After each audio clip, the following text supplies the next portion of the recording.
Welcome to Free Thoughts. I'm Aaron Powell. And I'm Trevor Burrus. Joining us today is Tim Sandefur. He's the Vice President for Litigation at the Goldwater Institute, where he oversees the Institute's legal staff and also holds the Clarence J. and Catherine P. Duncan Chair in Constitutional Government.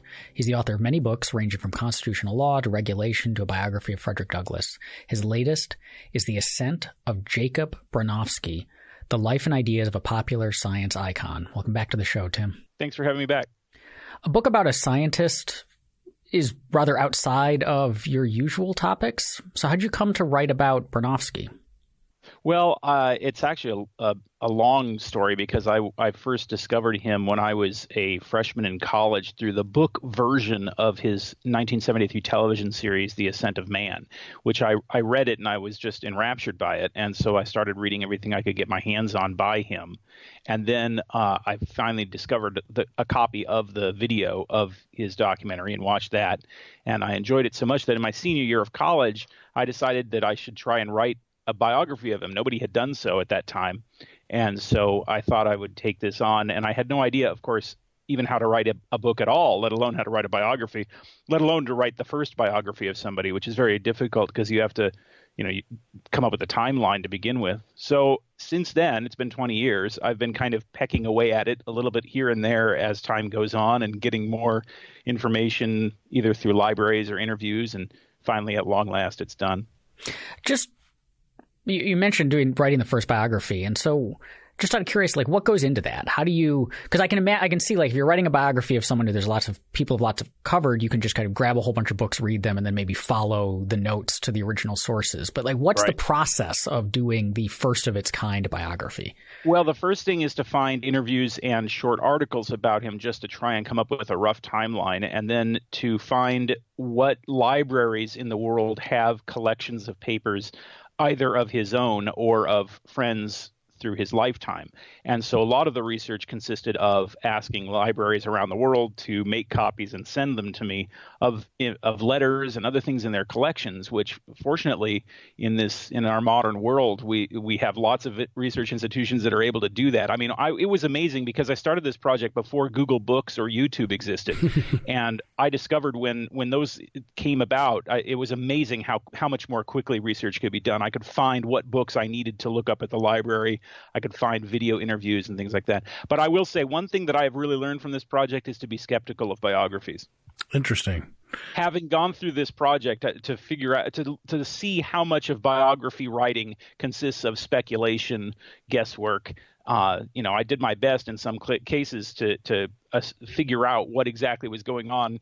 But, it's guesswork, and it really was a revelation to me as far as reading biographies is concerned. Especially a biography of like someone from 500 years ago or 1,000 years ago, much less someone who didn't die that long ago. So what was it about The Ascent of Man, if that was the first thing that grabbed you? And that's what I knew Bronowski from. My dad had that series on VHS, and we watched it a few times. What was it about that grabbed you? Well, let me say, I think The Ascent of Man is the greatest documentary ever produced, certainly at the time that it was made. What happened was in 1973, David McCullough, who was in charge of the BBC's documentaries at the time, wanted to show off color television, which in 1969, and so he produced a series called Civilization, which is a history of art. In 1973, they produced a follow-up, The Ascent of Man. And it's a 13-hour series that is supposedly on the history of science, but is really about so much more. It's really Bronowski's philosophical statement. It's the summation of his entire career, which was very broad. He's a real Renaissance man, a scientist, a philosopher, a poet, a playwright. And so he manages to put it all into this one great statement of his philosophy that he called human specificity. And it's really the reason it's relevant, I think, to libertarians is because Bronowski was trying to articulate a philosophy for the post-World War II era that would be rooted in universal human principles of individual rights and peace, that would create a world in which people would be free to learn about the world and to live their lives in peace and safety free from the horrors of World War II, in which he was so personally involved. So the Ascent of Man, aside from being such a great film, one of the most amazing things about it is how much of it is extemporaneous. With Civilization, the first series that came out in 1969 with Kenneth Clark, that was entirely scripted, and Clark is reading the entire script off of cue cards. You can see his eyes go back and forth while he's talking. It's a fine series, but it's that presentation you can recognize you're being read to. It's very dull. Whereas Bronowski, they pointed the camera at him and he could just talk. He was such a fantastic speaker that they could just point the camera at him. And for instance, the last episode is almost an entire hour-long monologue by him just speaking off the cuff, and it's riveting. So Bronowski was a libertarian? No, definitely not. Bronowski was. Let me retract that a little bit, because I remember when I interviewed his widow Rita, I said what was his political views, and she said, oh, he was a socialist. And I said, really, I thought there was a lot that he said that certainly was in common with libertarianism. And she said, oh yes, he was a libertarian. So Bronowski was one of these British socialists from the post-World War II era that you encounter a lot. People like George Orwell, for example, who, although economically they believed in what you and I would probably call a massive welfare state and government regulation and oversight of major industry, he was not a Marxist in the sense that he very much rejected the analysis of class warfare or historical inevitability, or those sorts of things, which he regarded as basically mysticism. So he was a version of socialist that actually has quite a lot in common with libertarianism, in the sense that it's supposed to be about individual freedom, liberating people to make the most of their personal gifts, which these Fabian socialists thought would come about by government wealth redistribution and rational centralized economic planning. And one of the great achievements of Friedrich Hayek was to show that was literally impossible to plan out an economy that way. Ironically enough, Bronowski himself was in charge of a major planning effort, because shortly after World War II, the socialist government of Great Britain socialized the coal industry. And for 10 years, Bronowski was the chief scientist at the central research establishment of the National Coal Board. And his job was to basically create smokeless coal, which was mandated by environmental laws, and then also to contribute to other kinds of planning in order to rationally plan the coal industry. It was, needless to say, a complete failure for exactly the reasons that Friedrich Hayek had predicted. This connection between the individual rights and the universal statement of rights for man and science. Can you speak more to that? Because a lot of the times when particularly scientists try to do philosophy or derive philosophical principles from scientific priors, it doesn't work out all that well. Like right. the philosophers tend to have a field day picking it apart. So how is he doing it? Yeah, and I think philosophers did that to him too. A lot of the established intellectuals of Great Britain had scorn for Bronowski throughout his life and would laugh at him behind his back, and I think really unjustly so, because I think a lot of his philosophical work is quite valid. Bronowski was like one of these figures like Karl Popper, who saw a deep connection between science and political freedom and individual rights. In the wake of World War II, Bronowski started meeting with Julian Huxley, who founded UNESCO. And he and Julian Huxley and a bunch of other British intellectuals were trying to plan out what came to be a plan for a think tank. Think tanks were a relatively new idea at the time.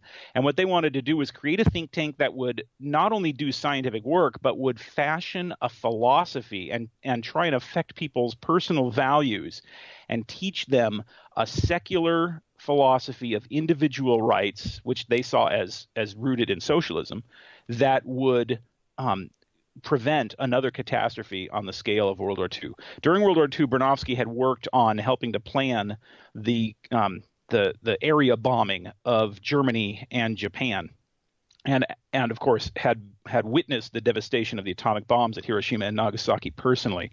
And so he really thought that the world needed a philosophy that would prevent that kind of a catastrophe from happening, and he thought that it was rooted in science. And so in 1953, Bronowski spoke at MIT. He was a visiting professor there, and he gave a series of lectures that was later published as his book, Science and Human Values, one of his best books.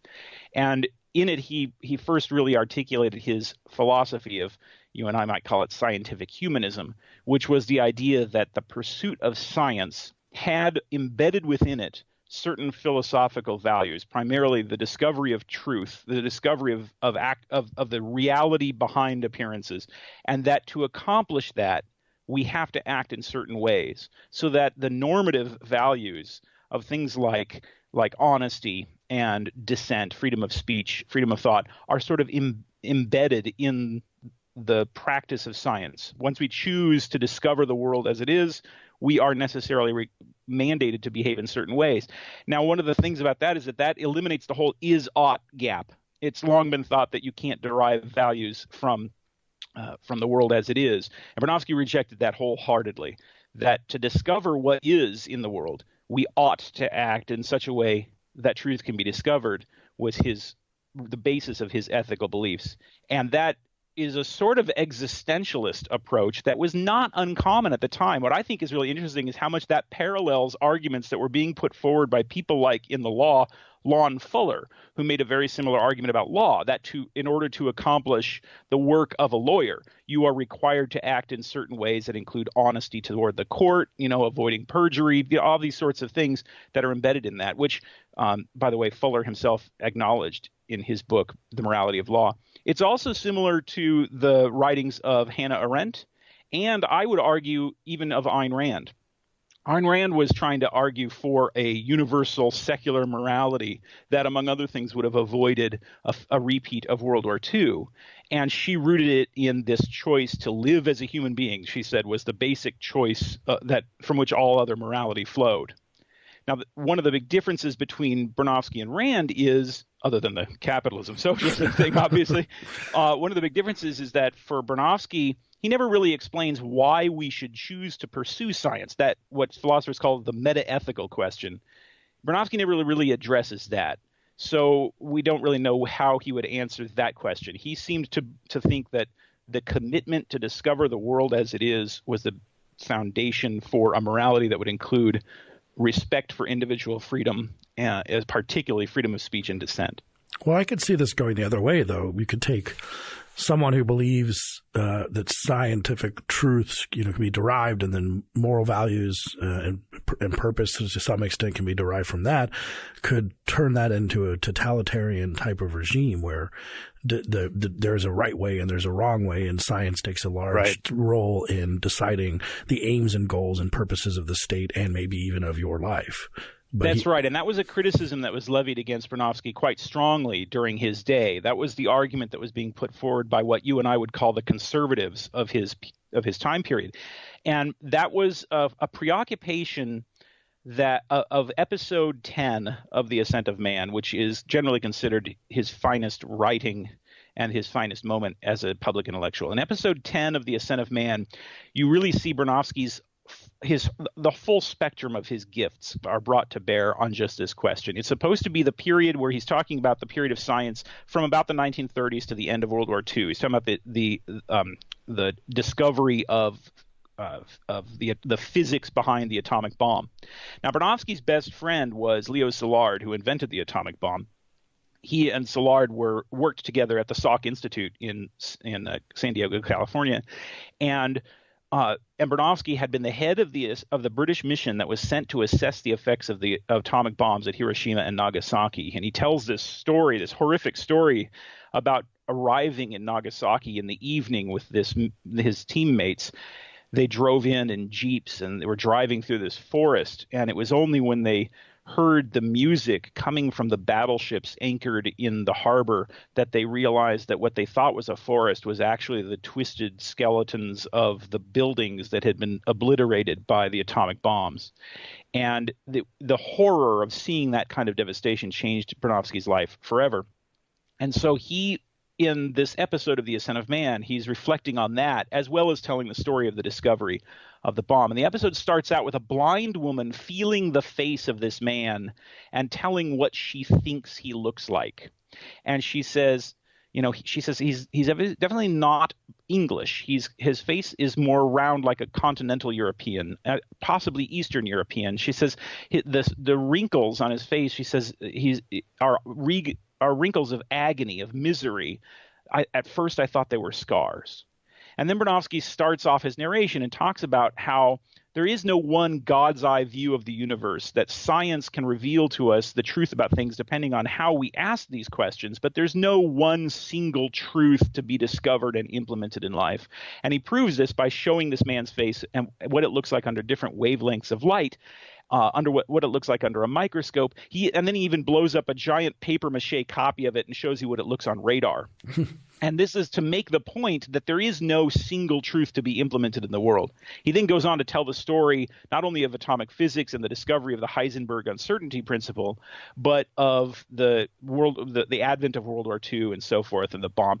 And the climactic moment takes place at Auschwitz, and it was filmed there. Bronowski had never been to Auschwitz before, and he arrived at the camera crew and he told them, there's no way that we can do this twice. We're going to have to do this in a single take because the emotion is so strong. So they said okay, and they set up the camera. And when you watch the final version, you can see that they had no idea what he was going to do. At one point, the cameraman has to quickly back up because Bronowski moves in a way they didn't expect. And he gives this very eloquent speech about people say science will dehumanize people and turn them into numbers, and that's false. It's dogma and ignorance that does that. Science always has this embedded principle of intellectual humility, of recognizing that we can't know the absolute truth about the universe, and that's what we need to be committed to. And I'm paraphrasing, but the actual speech became something of a classic. In fact, it's quoted without attribution in an episode of The West Wing, where when the dying former president leaves his advice to Martin Sheen playing the president in the form of a letter, and when he reads it out loud, it's that speech from The Ascent of Man. So in any case, Bronowski was often accused of believing just that science could discover the truth and that would be implemented. Wouldn't that be totalitarian? And his answer is no, that intellectual humility and respect for other people's freedom to choose is kind of based in science as he understood it. What about freedom to choose stuff that is anti-science? Like vaccinations? Well, that or so it's one thing to say like we need epistemic humility because we don't know ultimate truth and we're all trying to move towards it, or epistemic humility and the rights and kind of tolerance of other behavior that goes along with it is the way that we approach that truth. But lots of things that lots of people do don't seem to be aimed at moving in the direction of ultimate truth, or they seem to be based in outright rejection of, even if we don't know ultimate truth, we know like a handful of like sub-ultimate truths, and people aim in very different directions from those. How do you account in this particular view of toleration and humility and rights for justifying people going in the opposite direction that science and Bronowski thinks we should be going? He never really addressed that subject precisely that I know of, but I think his answer would have been people have that right, but then at the same time being a believer in rational economic planning, I think he would have nevertheless probably curtailed it in some ways. You mentioned vaccines, for example. I think he probably would have said that it's acceptable for the state to mandate vaccines, and he would have said because it's simply the right correct answer. Yeah. And whatever concerns we might have about that, I think Bronowski recognized that that wouldn't really solve the problem anyway. Forcing people to be rational obviously is not going to accomplish anything. So he very much put his effort into the idea of educating the public, and this was a very big preoccupation of his career. In 1946, he made his first broadcast on the radio in a presentation about the atomic bomb.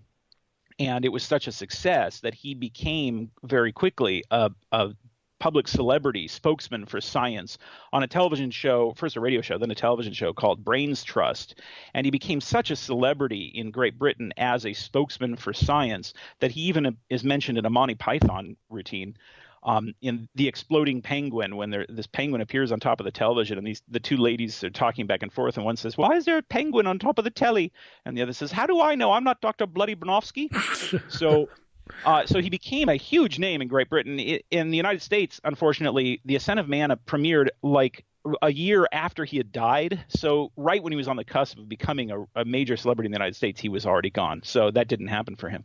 But that would I think have been his answer, is that forcing people to do it isn't going to accomplish anything. It has to be done through public education, and it's the responsibility of scientists in particular to go out there and teach the public not just the findings of science, but the techniques of science and the rational secular mindset that underlies science, and that the future of the human race depends on their ability to achieve that. He was especially concerned in the late 60s with the rise of the hippie movement, which he saw as a proto-fascist movement. Bronowski thought that the hippies were basically along the same lines as the pre-Nazi movement that he had witnessed personally in Germany in the 1930s. Can you expand on that Fascist a bit? Because hippies? Many of us have our problems with hippies, but that's not typically a critique. I like the phrase fascist hippies, and we should put that in the band name column too. That's a good band name. That would be a great name for a band.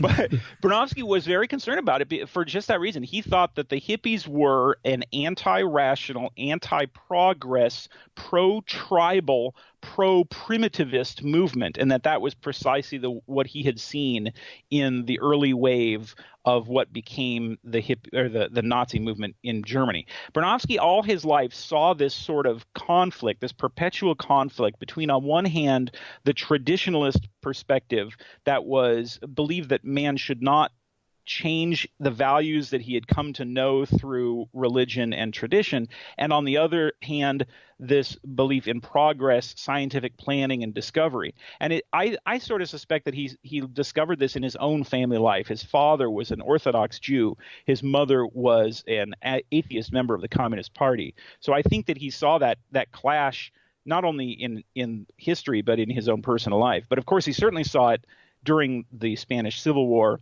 and then World War II, and then he saw it reviving again in the 1960s, that the hippie movement was a reactionary movement against technology and progress and in favor of basically tribal primitivism, and that it was only a short step from there to burning books and destroying the scientific progress of man.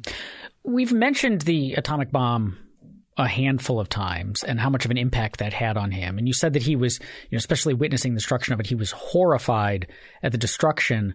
But what were his thoughts on the morality of dropping it in the first place? Because you can imagine a situation where you're horrified by the destruction of it, but still think maybe it was necessary. He came over the course of his life to, I think, change his mind on this. Shortly after the war, Bronowski was of the view that that dropping the bomb was the correct thing to do. Or rather, let me back up and say he thought planning and designing the bomb was the right thing to do. And he was horrified, obviously, by the fact that it had been used, but he said in 1953, as part of the Science and Human Value lectures at MIT, he said science has nothing to be ashamed of, even in the ruins of Nagasaki, that the fault lay with those who insisted on causing the war in the defense of a philosophy that was anti-reason, anti-science, and anti-progress, and that they bore the blame for the devastation that followed. But that was before he met Leo Szilard. Szilard is a fascinating figure. Szilard was a Hungarian scientist who was one of these Renaissance men also. I mean, he wrote books in the humanities. He invented information theory as well as the atomic bomb. And he, I think, influenced Bronowski in that he told Bronowski the true story that he had actually written the letter that Einstein signed that was sent to FDR to start the Manhattan Project. And Szilard was of the view that the bomb should have been tested somewhere in the view of the Japanese government so that they could see what was going to happen and spare civilian lives. And by the end of his life, I think Bronowski had come to be of that view, that that's what ought to have happened. Building the bomb was a necessity because the Germans, they thought, were on the cusp of creating the bomb of their own, and that they could have if not won the war, could certainly have done a lot more damage in the process. And so he thought that was right. But as far as using the bomb, by the end of his life, Bronowski regarded it as a war crime.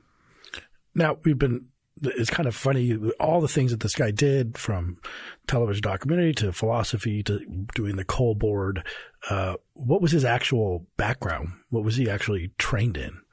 He was a mathematician. He went to Cambridge in the late 20s, and he was trained as a geometer, actually. Multi-dimensional geometry was his particular skill. And this came to really bear on science in 1950 when he was asked by a friend to try and help him prove that Australopithecus africanus was a relative of human beings. This was a skull that had been discovered that is similar to Lucy, the famous Australopithecus afarensis. And Bronowski found a way of doing this by coming up with a multi-dimensional measurement of the shape of the teeth in the skull that he was able to show was much more human-like than gorilla-like. And that helped, although scientists today believe that Australopithecus africanus is a human relative for just that reason. That technique, what's called multivariate analysis, is still frequently used today. So that was his background. But at the same time that he was studying mathematics, he was also really into poetry. And he became best friends with some of the most famous and important poets of the 1930s in England, particularly William Empson, who's most famous for his book, The Seven Types of Ambiguity. And Bronowski and Empson co-founded an undergraduate poetry magazine at Cambridge together that published some of the young students' work. These people went on to become very famous and important poets, including Kathleen Raine. And he became friends with people like T.S. Eliot. Bronowski, on one occasion, was visiting Eliot in his office, and Eliot said to him, "Hey, there's this new poet you ought to look up. This guy named W.H. Auden." And Bronowski said, "Oh, I just finished publishing a review of his book in a magazine," and rather irritated Eliot.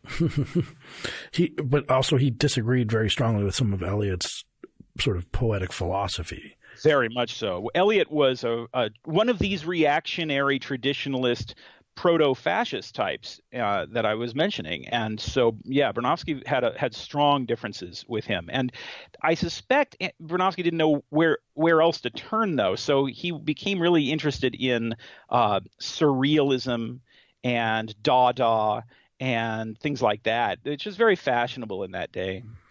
Now, with his sort of belief in science, would he have been a big proponent, I guess having experienced, or at least the aftermath of the Manhattan Project, would he have been a big proponent of having the state fund science, run science, take charge of scientific endeavors?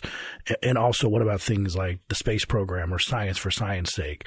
Just pursuing discoveries, no matter the cost.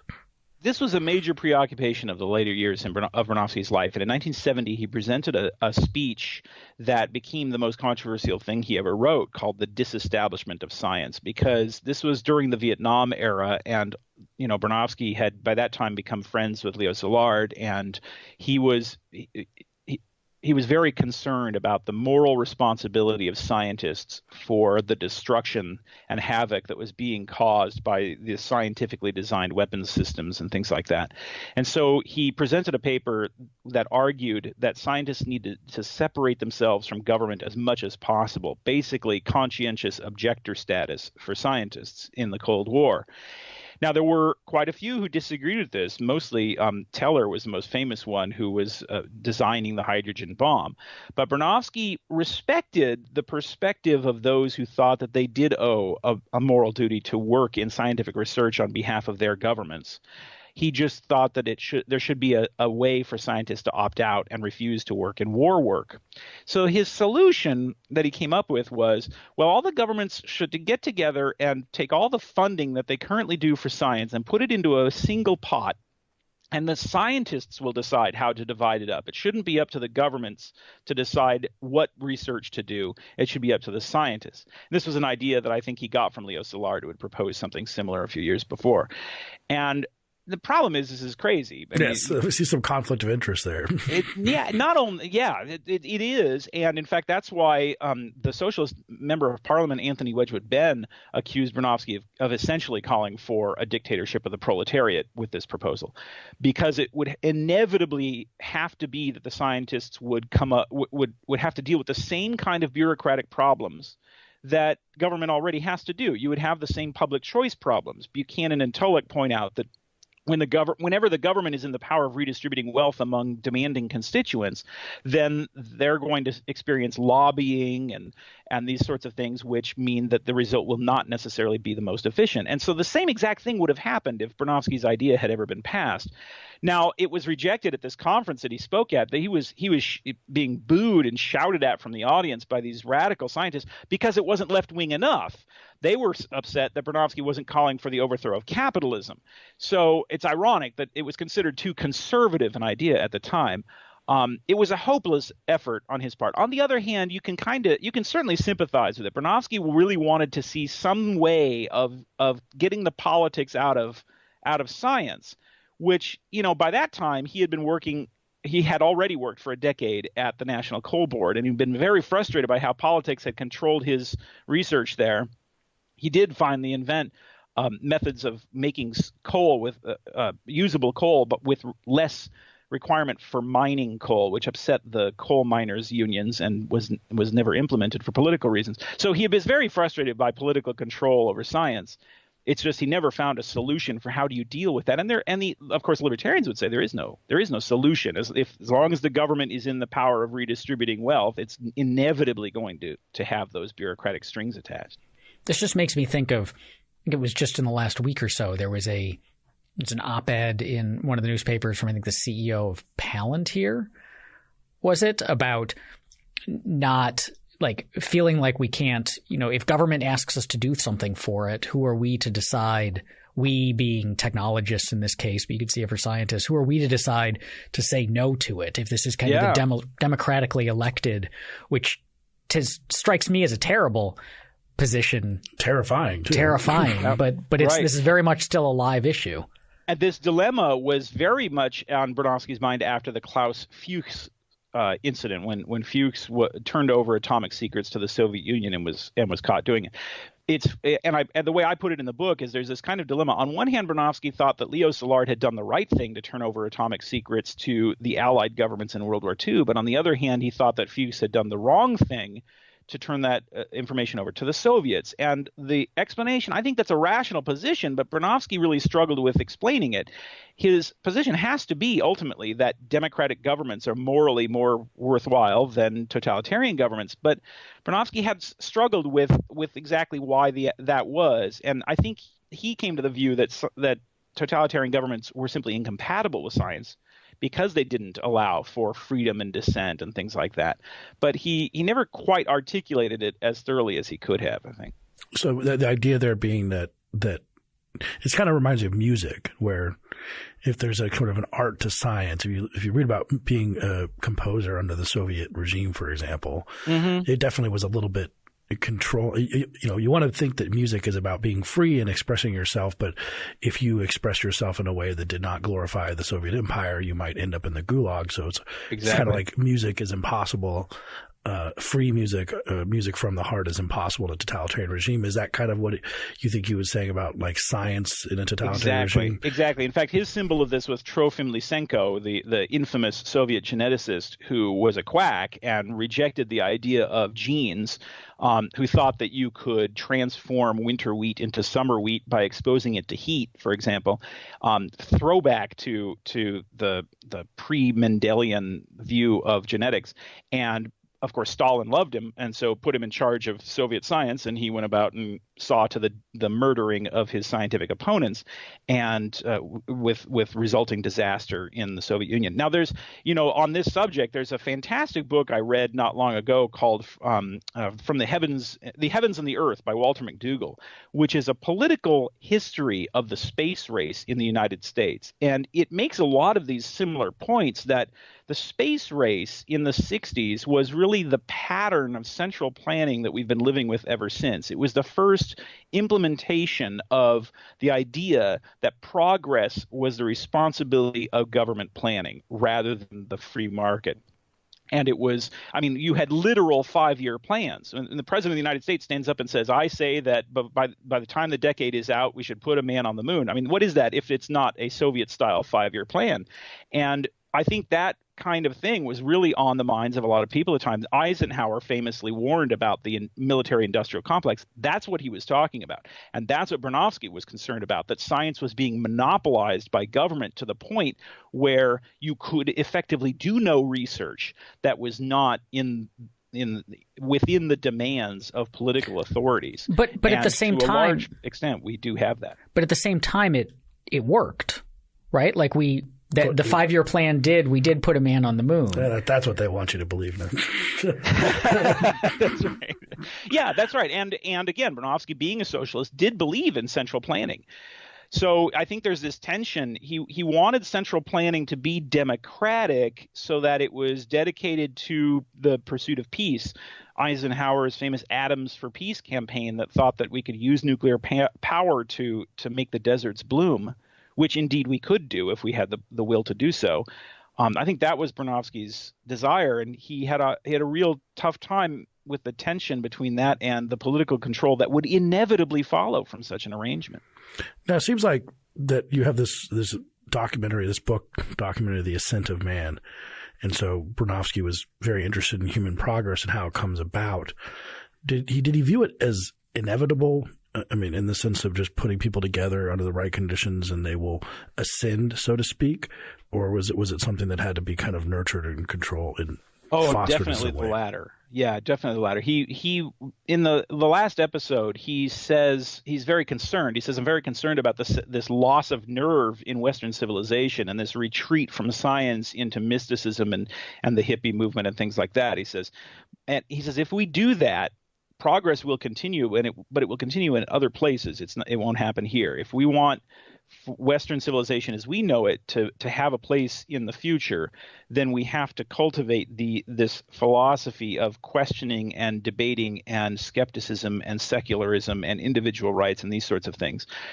Which, by the way, there's another documentary called "The Day the Universe Changed" that came up after Bronowski's death that makes this point equally well. This was a perspective that was very strong.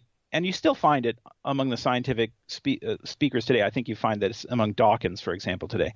But Bronowski was very concerned that he says in that last episode of The Ascent of Man, he says, we have been given no guarantees that Egypt and Assyria and Rome were not also given.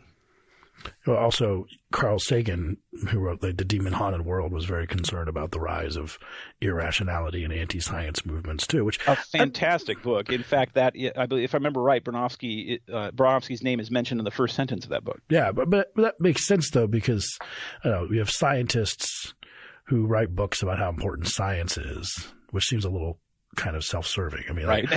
Artists are like, what would happen to, civilization if people aren't making art? Because civilization depends on art, and scientists say, no, it depends on science, and go back and forth on these things. Well, the part of that that's relevant to libertarians is that, and Sagan makes this point in The Demon-Haunted World, that it's not just scientific discoveries themselves, it's the mental thought processes of science, a scientific method, it's skepticism, the ability to figure things out from cause to effect and things like that. Part of that essentially depends on political freedom. So an artist I can see saying great art essentially depends on political freedom because, as you said earlier, if you have government bureaucratic control over art, then you're going to have a dreadful art that doesn't even rise to the level of art. And you and I would agree with that. We would say not only art and science, but every human activity to reach its full greatness does depend essentially on political freedom. But how far does that extend? So an artist, we can say, great art might depend on freedom, and artists are going to use that freedom to create all sorts of art, some of it quite good, some of it quite bad, most in the middle, somewhat mediocre, right? But a terrible piece of art, the worst that it does is makes the artist look bad and offends a whole bunch of people, or just, makes them wish they were somewhere else. But a terrible piece of scientific research has the potential to do extraordinary widespread harm. What do you mean terrible by the outcome? Like, so the nuclear bomb was good science, right? But with terrible implications, right? As opposed to bad science where something just doesn't work. Right. So I could see it either way. Like you could do the science poorly and screw up and somehow make something that wasn't what you intended incredibly dangerous, or you could be running off down a road, very competently, but it's probably not a road you should be going down. There's gradations, but I guess the effect of the end result being negative is, in science, seems like it can be more catastrophically wrong than in really any other human endeavor except statecraft. Well, I think the answer to that Bronowski would give is probably the same that you and I give when it comes to freedom of speech, that the cure for bad speech is more speech. And so the cure for the scientific danger of things like, say, nuclear power is better science that can deal with that. But I think the spirit of your question is really touches on this issue that a lot of people were talking about in 1946, which is, what about the science from the Nazi warlords? What about the science they did, or the experiments? Take the experiments Dr. Mengele performed on the inmates of the death camps. Bronowski was always of the view that science really was incompatible with totalitarianism and Nazism and tyranny and things like that. But that seems like an overly optimistic view. George Orwell himself pointed out that, the Nazi regime really didn't have a shortage of scientists, and the Soviet Union found plenty of competent scientists who were willing to design war machines for Stalin. I think Bronowski would have said no. Their work was terrible. The quality of the work was bad, and Bronowski very strongly believed that Mengele and other so-called scientists had actually performed no research of any value in the death camps. And Bronowski was in a better position to judge that than most people, because in 1946 he was sent as a member of the T-forces to Germany. As part of the T-forces were the groups that were sent to find what scientific research and technology had been done by the Nazis and capture it and bring it back to the West. So he was of the view that no valuable science had been done by the Third Reich. Nevertheless, Orwell's point is true, which is that it's not the case that a totalitarian tyranny is going to collapse scientifically. And so it's not really comforting to say freedom is necessary for science, so a society that destroys science is going to destroys freedom is going to destroy science. That's not necessarily the case. So all this discussion about his belief in individual rights and human possibility and the need for truth, and why was he a socialist then, do you think?